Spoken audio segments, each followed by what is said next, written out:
close.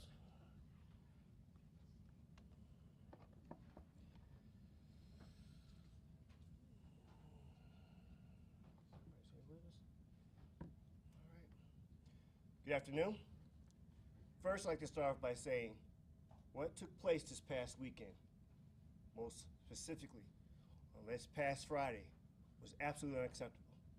It would not be tolerated in our city. We know that for the issues that happened and took place, we need to make sure there's a strong stance, strong signal in regards to what we expect our behavior, especially in our downtown area. Our downtown area is safe, and we will continue to work to keep it safe, just as we will continue to work to keep the city safe. The Milwaukee Police Department will make every effort to hold those who hold violence in our city and those who support violence in our city accountable. So what we know, on Friday, May 13, 2022, at approximately 9:10 p.m. at the 1100 block of North MLK Drive or Martin Luther King Drive, we had a triple shooting. Then at approximately 10:30 p.m. at 1100 North Water Street, we had a single victim shooting. And lastly, at approximately 11:09 p.m. on the 1100 block of North Water Street, we had 17 people shot.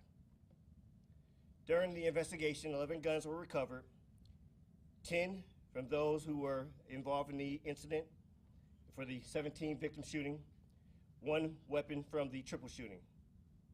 We should note that some of these arrestees were prohibited from possessing a gun. We also know that 9 of the guns that were recovered were fired during this incident.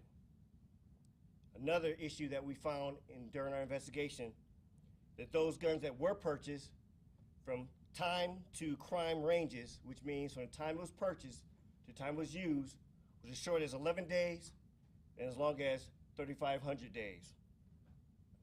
Out of the arrests, 11 arrests were made. Age ranges from 19 years of age to 30 years of age. And 2 of those individual arrests were ID'd as shooters. We were also found that there were straw purchasers involved in these particular weapons. None of the weapons that were recovered were stolen, but we do know that there are a number of individuals within this particular investigation that we're still working on were straw purchasers for individuals who have fired the gun during this incident. As we unfolding this investigation, we know that for the 17-person shot motive, there was a feud where there was a dispute between 2 groups of individuals that came to a head at the time of when they saw each other on that unfortunate night. We still have an unknown motive for the other 2 shootings for that particular night. We do not know at this time that there's any gang affiliation with this particular incident. It's also that we need to note that we are currently working with the Milwaukee County District Attorney's Office, where there are anticipated charges coming out of this particular incident. At this time, we do not know what those charges will be, but we will report that out once it's being revealed. We are still in the process of investigating this particular incident, and we need the public's help to help identify those who are involved in this incident. We're proud to say that the local FBI office is assisting us in this particular investigation. We are using their particular technology, which is a digital media tip line, to use any mobile or electronic media that could help us identify individuals involved in this particular incident. Please do so by scanning the QR code that we have here that will go to the fbi.gov/Water Street shooting. This is, again, a digital media tip line that will assist us in identifying anyone involved in this particular incident. At this particular time, we would like to show you a video of one of the incidents where there is one of the shooters being shown that was captured on local video.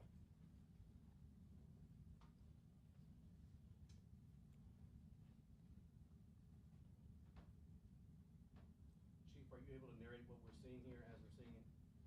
So, are you able to narrate this in regards to what we see? So, this is Violent Crimes, Captain Mays. This is the initial group where we have several shooters in the group. Our individual in the blue sweatshirt actually has a rifle concealed underneath his sweatshirt and down his pants. This this other group that is approaching, you'll see this individual here, he will up his sweatshirt and pull a pistol right now. And that instigates the shooting between three shooters here. Blue sweatshirt, we have a black shirt with the white V. And if we rewound it, we could see the third shooter, but. I can rewind it. Thank you. Okay. Hold up, you need to go back more. Let me know when you need me to pause it. Okay. Pause it now, please. So here's one shooter in the blue sweatshirt, here's one in the black sweatshirt with the V. The other one too. And there, yeah, the other third shooter already took off. So we'd have to rewind it a little more, but. Need me to rewind it again? Is it possible for you to narrate into the microphone, just so our viewers can hear as we're broadcasting this live? Go ahead. Sure. And sir, this is second shooting, single victim? This is the second shooting of the night, yes, sir. Single victim. All right, go back just a little bit further, please. Some more? Some more. Okay, you can play. So the, When you want me to try. all right, so you see the group congregating on the corner, and you've got the blue sweatshirt, the black sweatshirt with the white V, and then an individual, I believe in the white T-shirt. They are going to begin shooting at the group that is approaching from the east. They are walking westbound, approaching Water Street, and you'll see them extend their hands, and you will see them fire their weapons. The blue sweatshirt is armed with a rifle, the white T-shirt a handgun, the black sweatshirt a handgun. The other individuals retreated to the east. You can see actually some other innocent people that were in the area were almost struck by a vehicle that was fleeing at a high rate of speed. And this was the 10:30 p.m. shooting? The second shooting of the night, 10:30. Yep.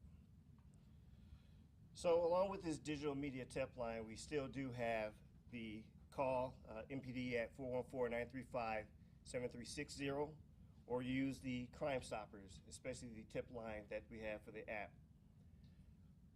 In the end, we need to have some actionable actions in regards to this senseless type of actions going on in our city. We all need to be upset. We all need to make sure that we're having a role in being able to address these particular issues, especially with our conflict resolution and lack thereof. I wish the victims of the senseless tragedy a quick recovery, and thankful that we do have no lives lost for this particular situation. The Milwaukee Police Department is committed to ensuring safety in our neighborhoods moving forward, especially as we go into the summer months. We'll be deploying additional resources and personnel, not only downtown, but around our city, ensuring that we are having that visibility, but also the enforcement, namely our curfew. And the victims that we had in this particular situation, we had a number of young adults or juveniles who were unfortunately harmed in this. We need to make sure that our young ones are inside the house after curfew. We need to have parents step up to ensure that their children are off the streets, so that we don't have these type of victims or these tragedies out here in our public. Other tools we'll be deploying is working with our partners. We see that we have the Office of Violence Prevention, but other community stakeholders to have prevention efforts going on to help alleviate or mediate these conflict situations. I never like to have the Milwaukee Police Department respond. If we can interject, intervene, impact before, that is what we always look for. Overall, we want our residents and visitors to know that we're working hard for the safety of this community. We want you to know that this is a safe community, and that working together we can make the impact that we want to see. But I still want to close, and this is where I'm really serious about. This behavior will not be tolerated not only downtown, but nowhere in the city, period. We're not going to accept this behavior as any new normalcy in regards to our community, and I mean that. And we have a number of partnerships that will help work to ensure the safety of our city. At this time, I'd like to turn this over now to our mayor, Mayor Chevy Johnson.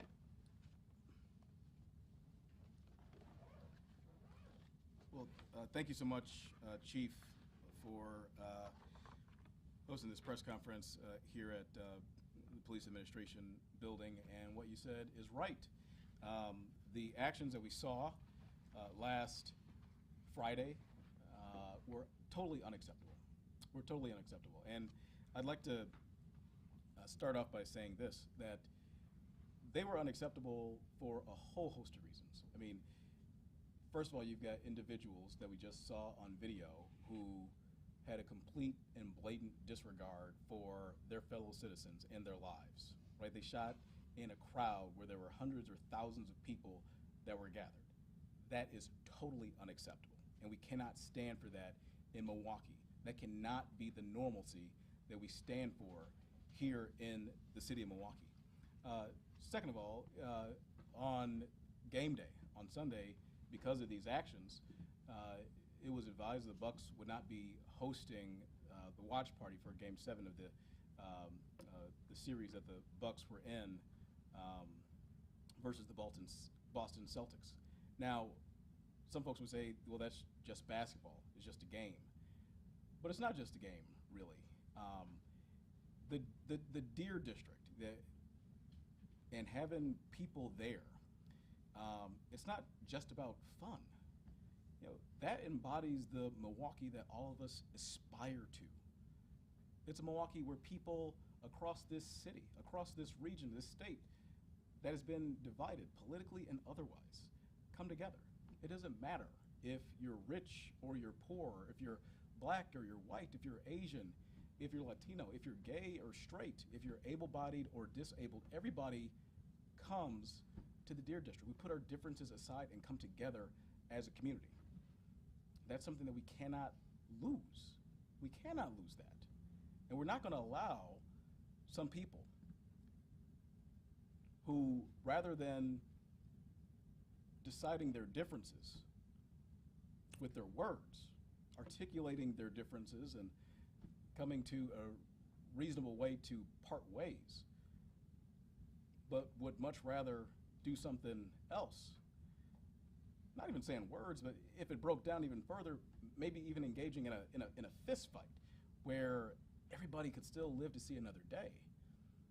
They take the easiest way out possible, the easiest way out, and that's shooting a gun. That's ending somebody's life. And it is the easiest way out. It's cowardly even. I mean, think about it. Even a child, even a toddler can pull the trigger on a gun. Not everybody can stand up and use their words and defend their position verbally in an articulate manner. That's a challenge. They chose the easy way out. And unfortunately, everybody else ended up suffering the consequence because of that. But that's not what we're going to have in the city of Milwaukee, because we're asking everybody to step up. So over the last several days, I have engaged in additional discussions about immediate as well as appropriate steps to make Milwaukee safer. The increase in gun violence we've seen as the weather has warmed up, not just last weekend, but a couple weekends before that, cannot continue. So I've asked the Office of Violence Prevention as well as the Milwaukee Police Department to step up, to increase the work that they already have underway. I've implored Milwaukee residents to do what they can as family members, as mentors, as teachers, as preachers, as neighbors, and importantly, as parents. As parents. Pushing for peace, guiding young people away from trouble. But there's more than just talk that's needed, though. So at my direction, the Milwaukee Police Department will step up enforcement of the curfew that we already have on the books. Let me say that again. At my direction, the police department will perform enhanced enforcement of the curfew ordinance that we already have on the books. The city ordinance is clear. Young people under the age of 17 must be off the streets and out of public spaces by 11 p.m. on weekends and 10 p.m. on weekdays. So we're putting up signage to make it clear, and we're enforcing the curfew in Milwaukee. More police will be deployed to downtown as the situation warrants, and we will reconfigure the location of food trucks where folks have been congregating and participating in some of this poor activity, this poor behavior. There will be other approaches that we're considering as well, and we'll implement to, if crowd violence and misconduct continues, not just downtown, but other places in our city as well. So let me be clear, this is not a strategy simply for downtown Milwaukee. Certainly downtown is important. It's everybody's neighborhood. and downtown should be safe. You know, the success of downtown helps us to make sure that we're able to provide core city services to every part of Milwaukee. So that's critically important. But we have neighborhoods as well. And we also have to make sure that those neighborhoods are safe and secure too. So it's not simply a downtown strategy. The curfew will be enforced and police presence will be adjusted in neighborhoods across our entire city. So our path forward to a safer Milwaukee requires everyone to join in partnerships. Just like the partnerships you see here today before you. So standing on the sidelines is not an option. It's not an option for anybody. As a matter of fact, just earlier in the day, I had the opportunity, along with the chief, to go to speak to students at a middle school, 6th graders.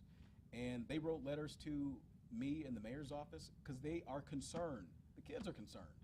The youngest kids in this community are concerned about the levels of violence that we're seeing, whether it's reckless driving or the shootings that we see, both fatal and non-fatal. Even the kids want something done. And we're listening to them. And we're listening to all the residents in Milwaukee who have raised their voices and have concern about the levels of violence that they see as well. So our path to a safer Milwaukee requires everyone, again, to join in partnerships. So standing on the sidelines is not an option. Lives are at stake and the city's future depends on this sort of public safety. So thank you. With that, I'll ask the Director of the Office of Violence Prevention, Anita Holman, to come up. Thank you, Mayor Johnson and Chief Norman. We are just as concerned and frustrated and committed to addressing the issue of violence, gun violence, and violence in general in our city. And so, you know, Saturday there was a rally and there was a young person by the name of Janiyah that recited a poem that she'd written. And in her poem, she talked about the condition of our city. She talked about violence, and at one point she said that, you know, Milwaukee, she's come to a place where she hates Milwaukee. That shook me to my core because she was talking about a city that so many of us, me included, love so much. And I don't think she was saying she hated Milwaukee because she thought this absolutely is the worst place to be or that it cannot be better. I think she felt like some of the things she expected from our city were not happening in the way that she expected them to happen. And I join in with her, our office joins in with her in that sentiment, but we are also doubly committed to making sure that we are using every extent of our resources and capacity to make sure that our city looks different. And while there is absolutely no place whatsoever for violence, for gun violence in our city, there absolutely is a place for everyone to step up and get involved. One of the things that we have consistently asked for is for community members to join us and do your part. All of us have a part to play, but I do understand that at times it may seem overwhelming. 17 people shot in one incident may feel overwhelming. What can I do? What do I do? And so we are hosting, the Office of Violence Prevention is hosting a community forum and call to action on Tuesday. I can't remember the actual date in May, but it's the next one that's coming up. So on Tuesday at 5:30 p.m. at UWM Zilber School of Public Health. And we are asking all of our partners, stakeholders, and the community at large to come out, not just join in a conversation, join in an action plan that everyone can see themselves in and that can be immediately put into action. So the Office of Violence Prevention is doing this in partnership with a few of our system partners, so Milwaukee County Department of Health and Human Services and their leadership team, as well as the Boys and Girls Club, and then Fredericton the Medical College and the 414 Life team. And so again, we want to not just ask you to do something, we want to create space for you to feel like you can get involved. So please meet us on Tuesday, at 5:30 p.m. at UWM Zilber School of Public Health. If you are concerned about location and parking, there's a parking structure directly behind the building on 9th Street. Park there. We will take care of your parking. We want to make this as easily accessible as possible. We want to hear from you, but we also want you to join in with us with your hands, your feet, and to help make our city safer. Thank you. At this time, we'll take any questions. We can start with Jerry. Chief, what is your messaging to police officers and members of the public who feel as though the police department is outnumbered and outgunned? We have to stay on the pathway. We cannot allow some of our challenges to take away what our prime directive is, which is to ensure public safety in our community. I know that we're challenged, but we're not alone in our challenges. Across the nation, the same narrative, no matter if you're a large agency or a small agency, doesn't stop you from doing your work. We're all putting in extra time. And the thing that I always appreciate is listening to our residents be thankful that we're still engaged. And no matter what the challenges are, we're still responding. We're still being there. Take that same level of commitment that we had through the height of the COVID-19 challenges when everyone else was able to stay home. But our people showed up. The men and women of the Milwaukee Police Department is dedicated to ensuring safety in this community. Our community stakeholders are committed. Our elected officials are committed. And through the common goal of community safety and public safety is how we're going to get there. So we're not alone. We need to look around and sometimes slow down to remember that. Chief, you had said guns were. Over here. Sorry. Question on curfew. The Oh, I youngest didn't- shooter that was arrested was 19. The curfew applies to someone only up to 16. How does that help? So if you heard my first part though, some of our victims were young. Whether you are engaged in these behaviors of violence, of being a shooter, or unfortunately being a recipient, one of the things we should make sure is that our children are protected. And if that means enforcing a curfew law, not only, like we said, downtown, across the city, because we're seeing our violence in the entire city. Too often we're hearing our children being shot. In fact, in 2020, more kids died by gunfire than anything else. I don't know what the next stats are for 2021, 2022, but we're seeing an unfortunate, disturbing pattern.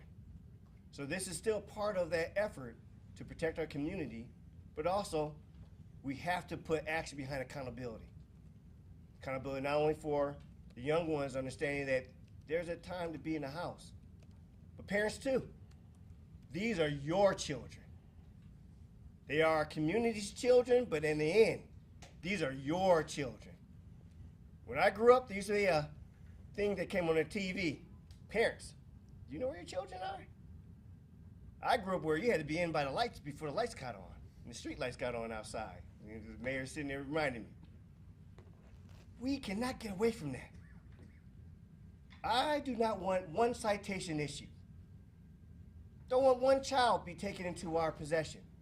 But if it means that we have to step up and do it because someone else is not, guarantee it. I expect it, and it shall be done. Chief, you also mentioned, of course, working in partnership with others. Of course, the curfew is one very easy way for preventative measures. Are there any other specific examples you can share about ways to prevent this kind of violence? Well, I can only answer for what the police department does. I know that we depend and really rely on our other community partners who have that, what do you want to call the authentic, being able to reach them. Knowing that there are people within Office of Violence Prevention, knowing there's people within some of our other community partners, credible messengers. For us to say kids get inside can be like, you're another authority figure. But to have someone who has a little more level of being able to relate, to have that, I can understand where you're coming from. We need everyone to help. But I will say this. You don't need to be part of an organization to tell a child where you're going and why aren't you at home. Again, when I talk to the public, do what you feel comfortable with of how you can engage and how you can intervene and avoid. We know our kids in the block. We know our kids in our community. So that is where I'm coming out with that hand stretch saying, help us, help our city.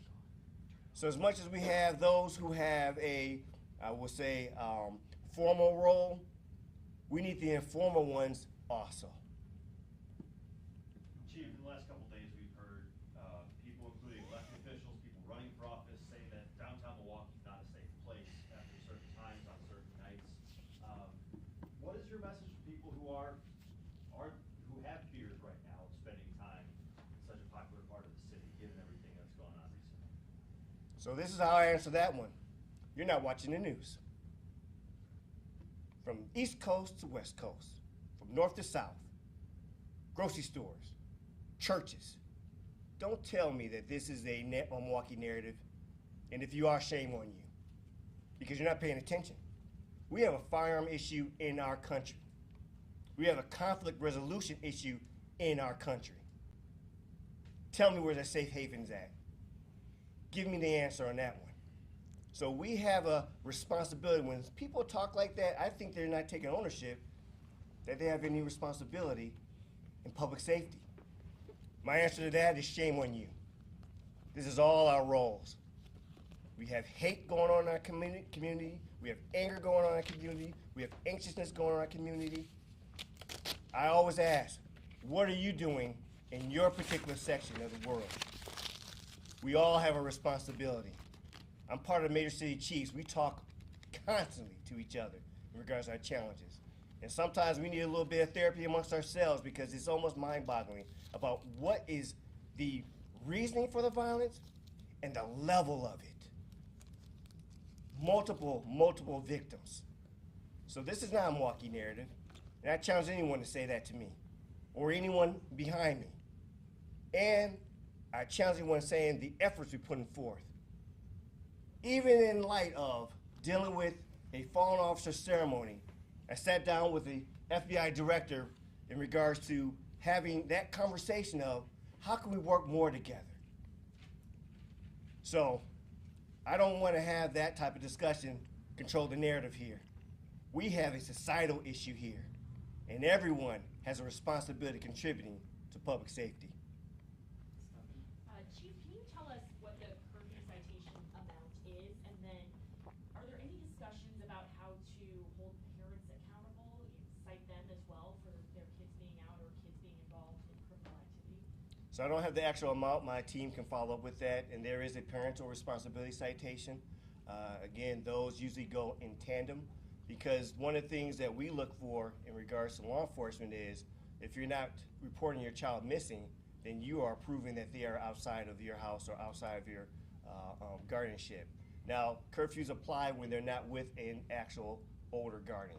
So those are those particular type of citations. They don't have to be with an actual parent, but they need to be with a responsible older guardian. So when we talk about these particular type of citations, they go in tandem, and there is a hefty citation for them too. But again, I want to reassure that this is not what we want to do. This is not something that we take any enjoyment in. But there has to be a line, there has to be accountability, and that our public is demanding safety for everyone. So there is a citation amounts that the team will be able to follow with you so you can report that out. Chief, what will happen if a parent has a number of citations that continue to pile up over a certain amount of time? What will be the fallout for that particular parent or individual?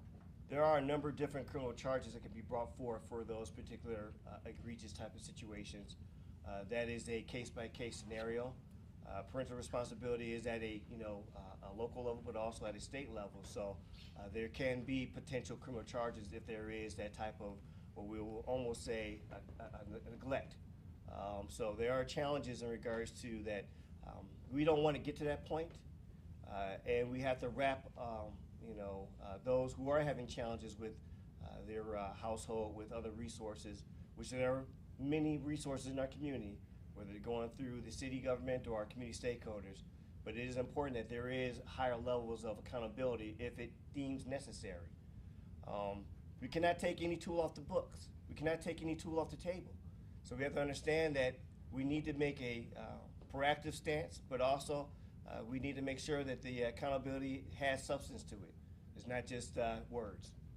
Bill? Just two points of clarification, Chief, if you could. you said that you don't know if there's any gang affiliation with this incident. Are you speaking about one incident, or are you speaking about the 3 in general? At this time, there's no known gang affiliation for all 3 incidents. Okay. Not saying that there isn't a potential. Again, we're still investigating this. So we don't have that,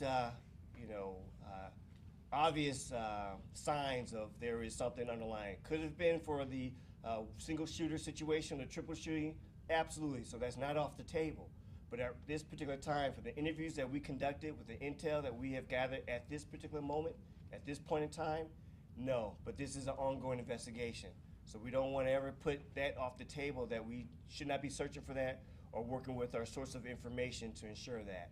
And then if I could follow up, because this video was shown, and I know that there were a number of guns that were recovered, but this incident is the second shooting in which there was no weapon recovered, if my brain is working correctly, and that no one was arrested. So we saw a rifle being used in this. Of the weapons that were recovered in the other shootings that there were arrests or some idea of who was involved, were there long guns recovered as a part of that? Yes, there were. In the first, I'm presuming the 3rd shooting, there were rifles that were recovered? In the other shootings, there was rifles recovered. Chief, non-fatal shootings are up 6% this year. Homicides are up 51%. That's per MPD data yesterday. It's a tough job, and say for the SAC, it's all on the 3 of yours watches. I'd like to hear from each of you. How do we hold you accountable? How do we measure your effectiveness? Because this is tough. We talked about this in January. We talked about it last year. Things aren't working. What conversations are being held about changing approach? Why aren't they working? And what are we going to do differently? How do we measure what you're doing and whether it's working? So there's a number of different accountability measures in regards to a police department. One is the statistics, and if you saw before this incident, we were under. So if we want to report out, let's report out that not only were we under before this ill-fated incident, but also that we're under in many other categories in regards to our crime reporting. In fact, we are still under overall in our Part 1 crimes at this particular time. But I don't dissuade or just say that that's the only thing that we should be measuring. We should measure in regards to responsiveness. We should measure in regards to what is the partnerships. We should measure in what are the efforts being done. There's certain things that trying to wrap our heads around and arms around is a challenge. We have a number of issues where individuals, even in this particular situation, had no criminal record. In fact, many of the media outlets reported that. So ask me this, how am I supposed to understand who's going to be our next shooter when you have those type of challenges? We have incidents where there's people who are carrying concealed legally, who opt to use their weapon to resolve their issues. So that's another challenge. How do you measure that? There is things being fluidly dealing with from a multi-system factor that we need to figure out what's the best ways to deal with the firearm issue.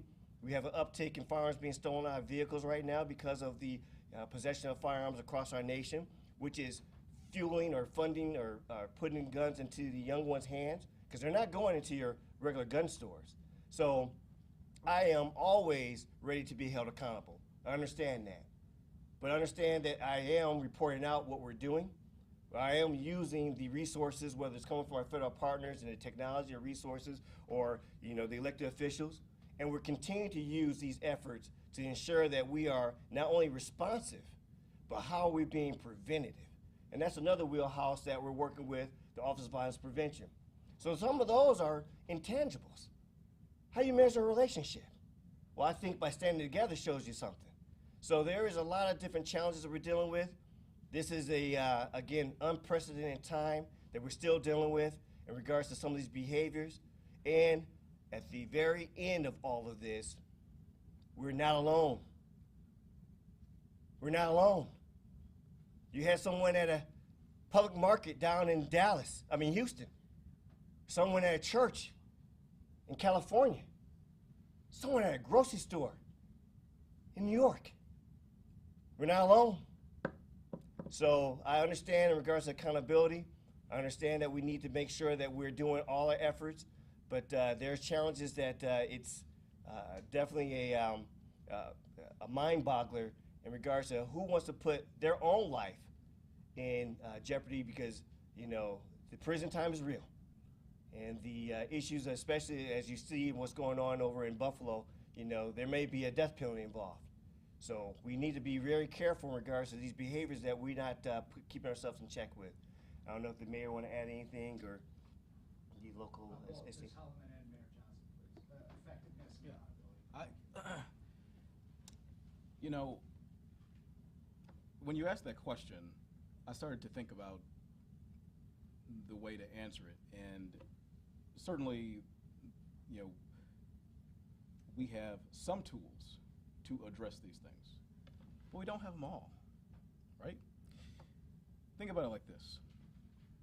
If you give me a test to take, and I've got to finish taking the test within a certain amount of time, I'm sitting down, I have to sit down, I can't get up, and then you don't give me a pencil to take the test with, how can you expect me to successfully take the test? Think about the systems around here. When you talk about homicides in Milwaukee this year, I presume that many of those homicides were conducted at the hand of a gun, a firearm. The city of Milwaukee does not control gun law. We have no way of controlling that. That's a state issue. The access to guns for individuals is a state issue. And I continue to implore our partners at the state to work with us in order to help solve these problems. Again, it's not a crazy idea. And I know we're talking about downtown, but it's more than about downtown. We see these instances far too often in Milwaukee with deadly results. If somebody is so ill-tempered and not responsible enough to wield a gun, and they would participate in criminal activity, why on earth are we making it so easy for them to get access to guns? Because when they get access to guns, guess what they're going to do if they're a criminal?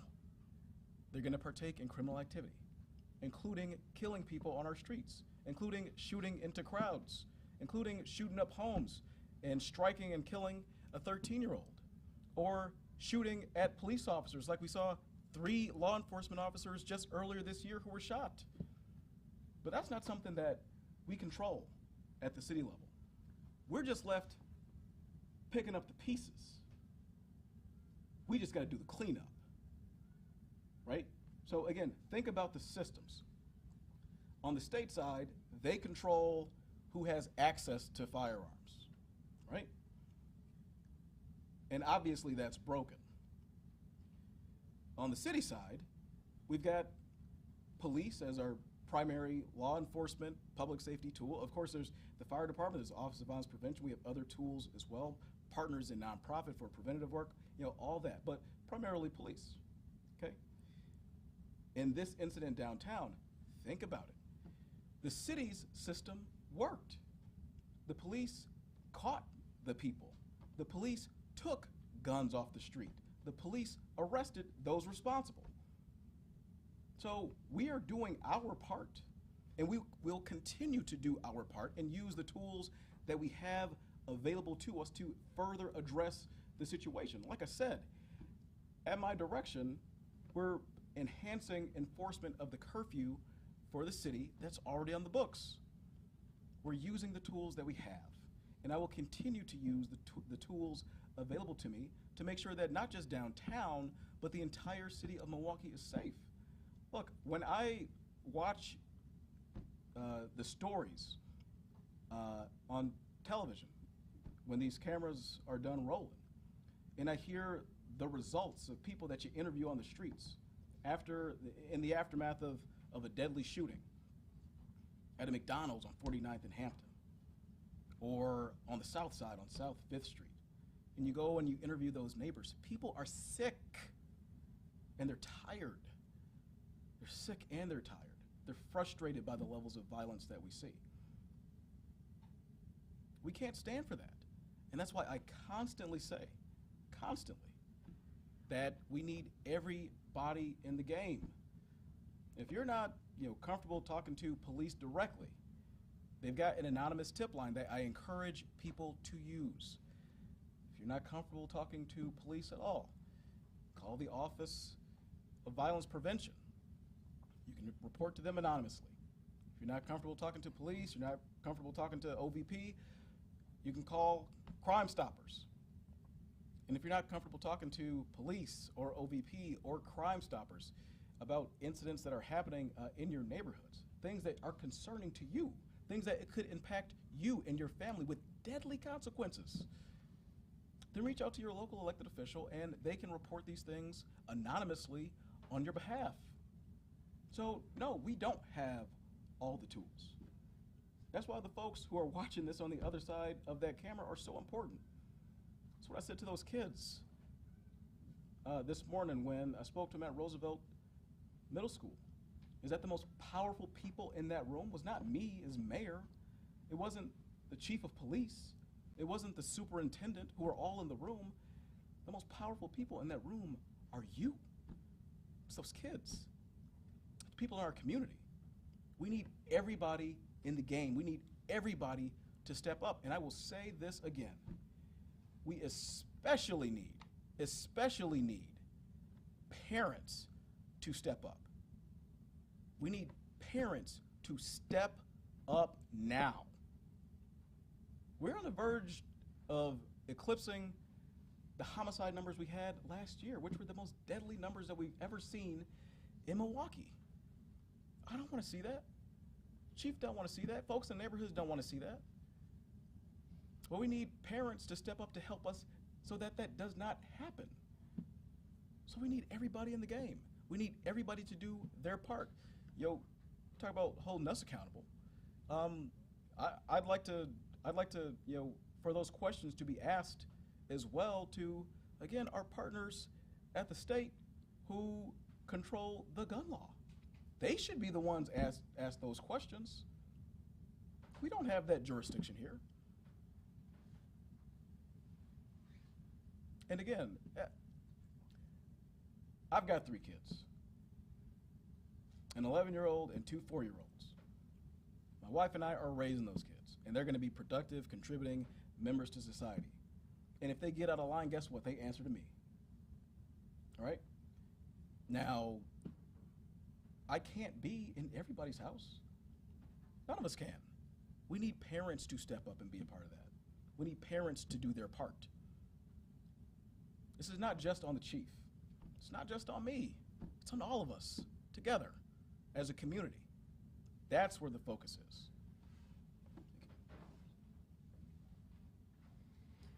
To your question and to echo Mayor Johnson, while as the Office of Violence Prevention, we don't have all the tools, but we do have tools. And our tools are being used at full capacity. And that one of those main tools to address the issue of gun violence in our community is the 414 Life team through partnership with Freighter and the Medical College. And so I think it's important to note that while there were a number of shootings across the city on Friday, which was horrific, all of the shootings that happened, the 414 Life team was also working to mediate and to interrupt gun violence as they do on a daily basis. And there was potential for some other shootings that did not happen that the team was working on. That is extremely important. And so those are often the stories are not told because there's some things you just can't broadcast. There's some information you just cannot share. So details of those things will never be shared. However, the team is working very diligently in mediating conflict and interrupting retaliatory gun violence or gun violence in general if they learn about the potential for it. Another note is that they have target neighborhoods that they work in based on the Cure Violence model, which is an evidence-based model that is used nationally. And based on that model, we look at the police data on where shootings happen, where the highest number of shootings throughout the city, and target neighborhoods are determined by that data. Their main target neighborhood on the north side in Old North Milwaukee did not experience a shooting over the weekend.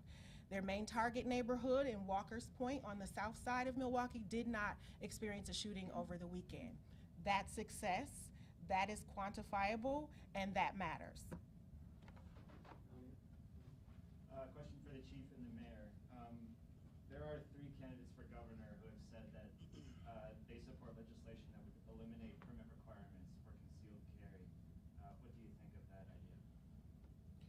So, anytime we're dealing with firearms is always a challenge. I just always look at in regards to having responsibility. No matter how we are in possession of a firearm, I know that we have the Constitution, the Second Amendment law. We can have open carry.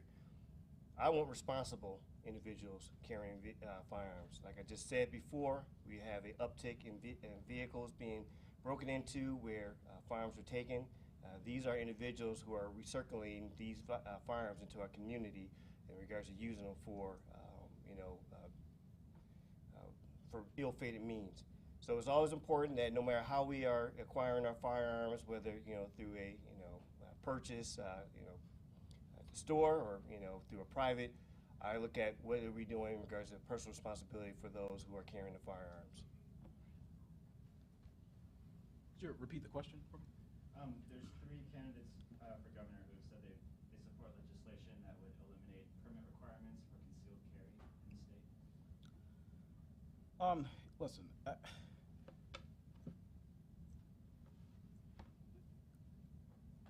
I would like to know why they think that would help in a situation like this. How does that help? Look, I know that, when you're speaking politically about statewide races, you've got to, make some appeals to folks outside of urban areas. But guess what? When those pieces of legislation go into effect, they have an outsized effect on places like this, on urban areas, on cities like Milwaukee. So how does that help? I would presume that neither one of those candidates, and Chief, you can correct me if I'm wrong, I would presume that neither one of them reached out to the chief of police in the city of Milwaukee to see how that might affect the guns on the streets in Milwaukee, because many of those guns, or miniguns, end up getting stolen and then used for violent crimes in the city. So I'm curious about how that would help.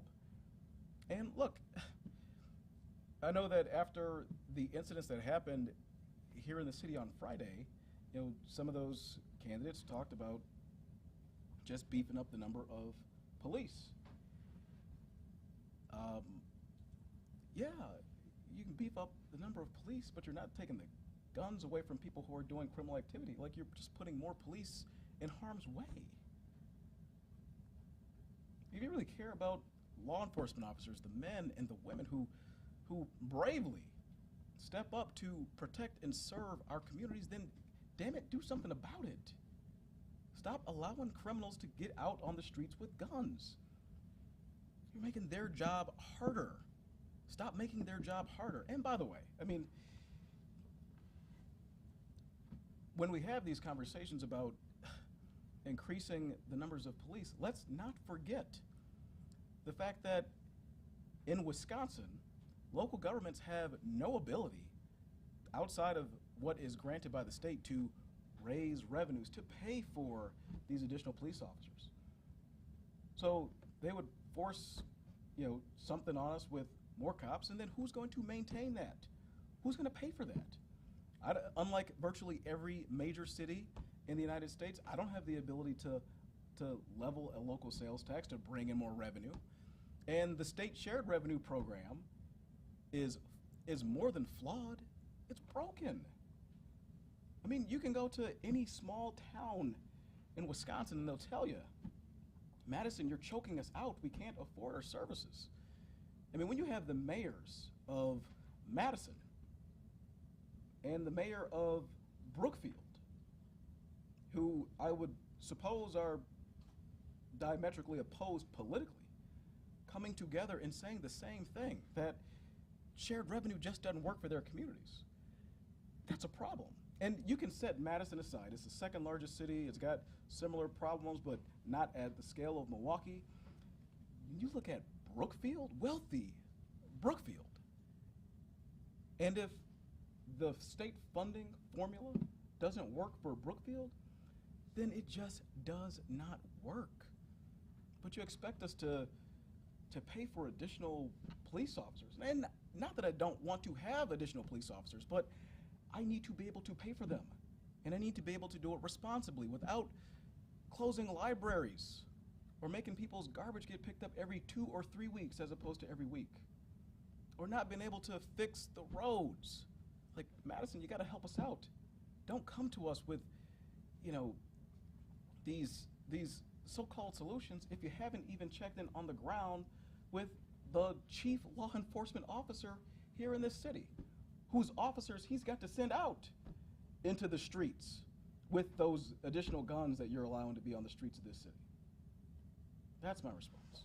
Thank you, guys.